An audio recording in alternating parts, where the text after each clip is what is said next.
Well, hello, friends. That was kind of creepy. Hope you're all doing well. My name is Derek, otherwise known as DareDB, and I'm here redoing this old video of mine where I analyze K-pop music trends from the last decade. Like with everything, popular trends come and go, and K-pop is a genre that is no different when it comes to this. For this video, I'll be analyzing the history of K-pop from 2009 to today in 2019 and discuss the music trends that has followed over the years. For a lot of the music trends in K-pop, my analysis has been able to pinpoint a particular Western style that has been popularized across the world and eventually adopted into the world of K-pop. As I pointed out in previous historical videos, K-pop draws and was founded on influence from the West, where it has formulated the genre to fit the Korean taste back since its inception in the 1990s. Let us take a look at see how K-pop has evolved and changed in the last 10 years. Before I get into 2009 K-pop, my analysis journey starts back in 2007.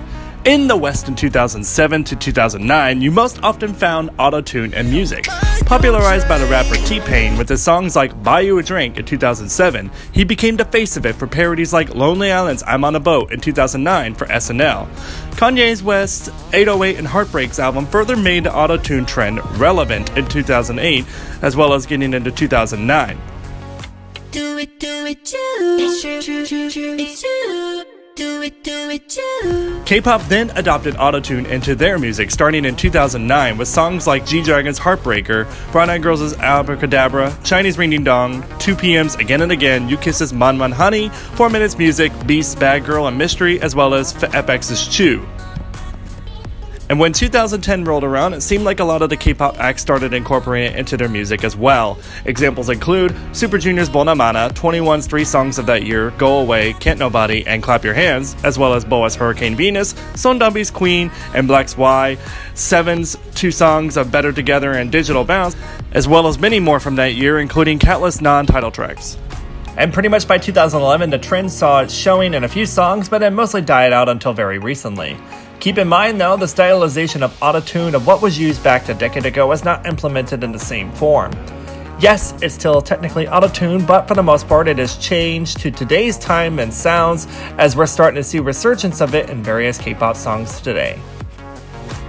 Now, with 2011, there wasn't exactly a clearly defined trend in that year in K-pop. With songs like Roly Poly, Fiction, I Am the Best, Mr. Simple and such, there's not exactly something to pinpoint musically outside of the dying Autotune. However, there is one trend I wanted to point out.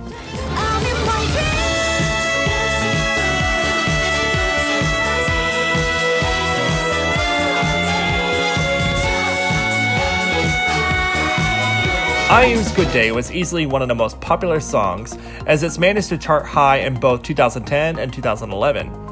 One of the most talked about features to that song was its famous triple high note. Not octave, which was a mistranslation actually. Anyways, in 2011, A-Peak's Unji and I Don't Know, and Black's Geo and Mona Lisa, and 4 Minutes, Gayun and Mirror Mirror all did their attempt at the triple high note in their respective songs of that year. While Brown Eyed Girls and Sixth Sense took it to a whole new level with 3 members going at it with high notes and whistle registers. While it's honestly not exactly healthy singing, the K-pop acts back then set out to prove that they can handle the challenge and try to one-up each other. Personally, I'd much rather have this than the ridiculous fan wars over views and shit, just saying. Moving on to 2012, the American music market began to see a surge in popularity of dubstep, thanks to Skrillex, Britney Spears' Hold It Against Me, and Rihanna's Rated R album, all in 2011. And with that, the dubstep trend hit briefly in 2011 with HyunA's Bubble Pop,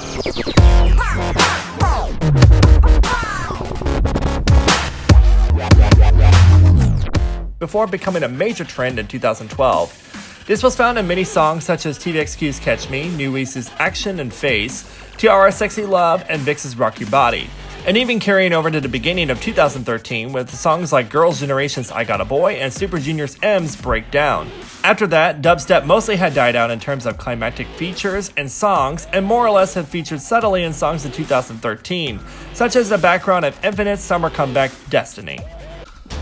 With 2013, there's also not exactly a definitive musical trend in this year as well. This is the year of EXO's Wolf and Growl, SHINee's slew of comebacks with Dream Girl, Why So Serious, and Everybody, as well as VIX's dark concepts of Hyde and Voodoo Doll.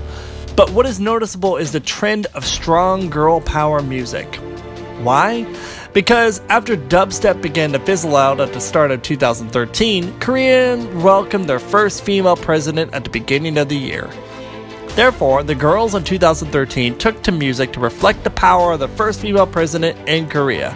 The women established dominance with their concepts and created powerful messages with their lyrics to reflect this monumental year and even embrace sexuality.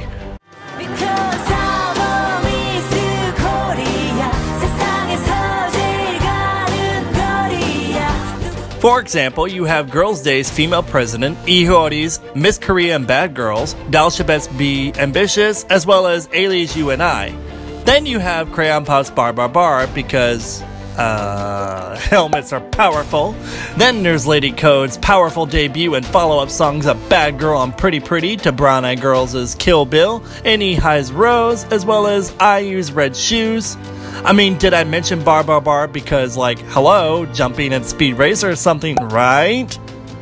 And let's not forget the embracing sexuality of Sistar's Give It To Me and Miss A's Hush, and most importantly, Bar Bar Bar because, tracksuits are sexy.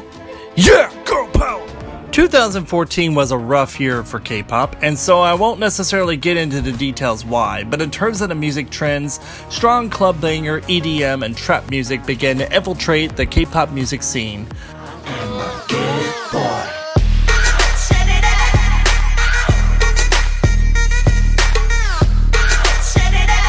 Many DJs such as Diplo and influential artists like Beyonce incorporated elements of trap and EDM to their music in 2013. And so, as I already mentioned, the Western trends typically find their way into K-pop the following year.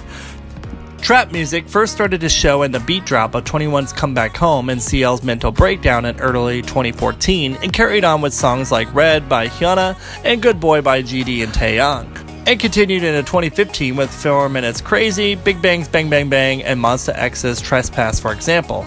EDM in general in 2014 was found in songs like TR's Sugar Free, FX's Red Light, and Girls' Generation's Mr. Mister. And the trend continued well into 2015 with Girls' Generation's Catch Me If You Can, Bastards' Conduct Zero, Icon's Rhythm Ta, and many others. At the same time as EDM and trap were prevalent in 2015, another notable trend began to hit the waves. In the West and now, with the power of YouTube, the two biggest songs and most watched music videos of 2014 were Bruno Mars's Uptown Funk and Maroon 5's Sugar, which both can be classified as a retro throwback to funk pop. And once again, K-pop took notice and incorporated a lot of retro concepts, namely funky ones, in the following year in 2015.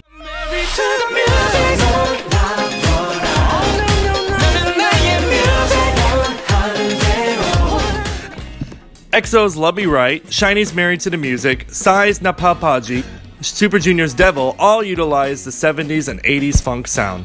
While other songs like Mamamoo's Aoop and Ah Yeah, or however the fuck you call it, FX's Four Walls, Wonder Girls' I Feel You, SHINee's View, Girls' Generation's Lionheart, Laboom's Aloe Aloe, and Brown Eyed Girls' Warm Hole all had significant retro themes as well. The large amount of retro concepts still continued throughout 2016 with SHINee's One of One, VIX's Dynamite, BAP's Feel So Good, Snooper's Platonic Love, Dal Shabet's Someone Like You, NCTU's Without You, and Rainbow's Ooh. And I do want to point out that the retro concepts are not new to the K-pop world, obviously. It's just the sheer amount of throwback sounds influenced to the music of those years became a lot more standard. They still and will continue to have their presence in K-pop, so consider the retro concepts to be an interesting rare sighting from time to time in the years to come. Kinda like mythical Pokemon, because those kind of songs and Pokemon are legendary. Okay, I'll move on. Before we get into the biggest trend, let's continue to discuss other trends that occurred in subsequent years of K-pop. In 2017 and 2018, there were two music trends that simultaneously occurred in recent years as a result of certain popular songs. The first one is what's called future-based genre, which features modulated synthesizer-based sounds.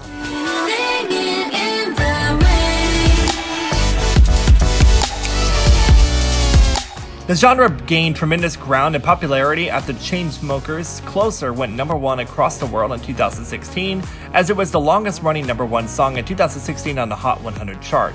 So it was only a matter of time that the future bass would make its way into K-pop eventually. It started to surface with songs like New East's 2016 Love Paint, which shortly followed the major success of Closer, then started to take off with 2017's LOONA Singing in the Rain, VIX's Shangri-La, and 17's Don't Wanna Cry, Red Velvet's I Just, and Monsta X's Shine Forever, all bringing great examples of the future-based trend in 2017, while in 2018 the trend's elements were sprinkled in many songs throughout the year, showing up in songs like 17's Thanks, Boa's Negadola, VAV's Gorgeous, and Monsta X's Shootout. Like with some musical styles, such as how I explained with dubstep, I think we'll continue to see some aspects of it in the years to come. Another music trend that was sort of a slow build was the Latin trend. Popularized by the massive 2017 hit Despacito, which became the most viewed music video of all time, you'd think the Latin sound would have been everywhere, but it was here and there, but not as much as you would expect, given how a certain other trend that I will discuss in a minute has been everywhere for the last few years. Anyways, following the huge success of Despacito, Senorita, 난 너를 좀 더 알고 싶다. 운명을 만난 순간.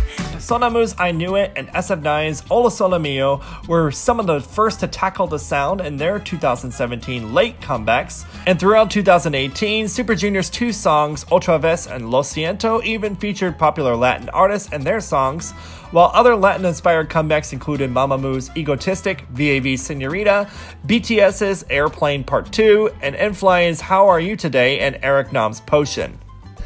¡Ay, amigos! ¡La cosa se está poniendo caliente! ¡Alguien échame agua! So tell me, 4 years ago, did you know what musical genre tropical house or tropical EDM was?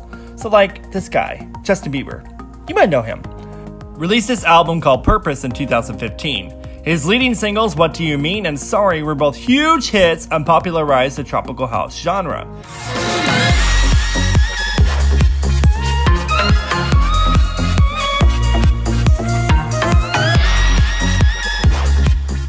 And as I've already said before with the other trends in this video, K-pop saw and adopted. Yeah, K-pop rode that tropical wave to the Caribbean and got cases of alcohol and has parked its sweet ass on the beach for too damn long. Let me just name some of the K-pop music videos that were tropical house influence. Yeah, just the music videos. And mind you, you'd think this trend would fucking die, but that shit just keeps coming back and hasn't left for 3 years now. I'm not even including the non-title tracks. Here we go. Akmu Dinosaur, Alphabet, New World, Aura, Juicy featuring Heehyun, Astro, Baby, BAP, Honeymoon, B1A4, Rollin', Very Good, Don't Believe, Black 6, Like a Flower, Blackpink, Playing with Fire, Boa and Benzino, No Matter What, Brave Girls, Rollin', BTS, Save Me, Chungha, Love You, Chungha, Why Don't You Know, Eric Nam, Honestly, Hyolyn and Chungho, Blue Moon, In Fact, Na Na Na, Infinite, Tell Me, J Park, Me Like Ya, Jessica, Wonderland, Card, Don't Recall, Card, Ola Ola, Card, Oh Na Na, Card, Right on the Wind, Card, Rumor, Kanto, Lovely, Lovely's Wagzak, NCT 127, Switch, ONF, Complete, Ovan, For Real, Psy, Love featuring Taeyang, Samuel, 16, 7 o'clock, Echo, SHINee, Good Evening, SHINee, I Want You, SHINee, Countless, Snooper, Back Hug, Sohee, Spotlight, Stellar, Sting, Taeyeon, Why, TR, What's My Name, Top Secret, Mind Control, Unit Black, Steal Your Heart, Obtention, Runner, Winner, Island, Winner, Really Really. Jesus, that's really a lot of songs. And again, that was just a sample and not really including B-sides either. Here we are in 2019, and while I thought this trend would have died in 2017, it has surely, in fact, crept its sandy, crusty ass into each year, especially in the summer. At this point, I just have to come and accept it. Kind of like my damn electric bill after a blazing summer here. That shit ain't going away and getting reduced.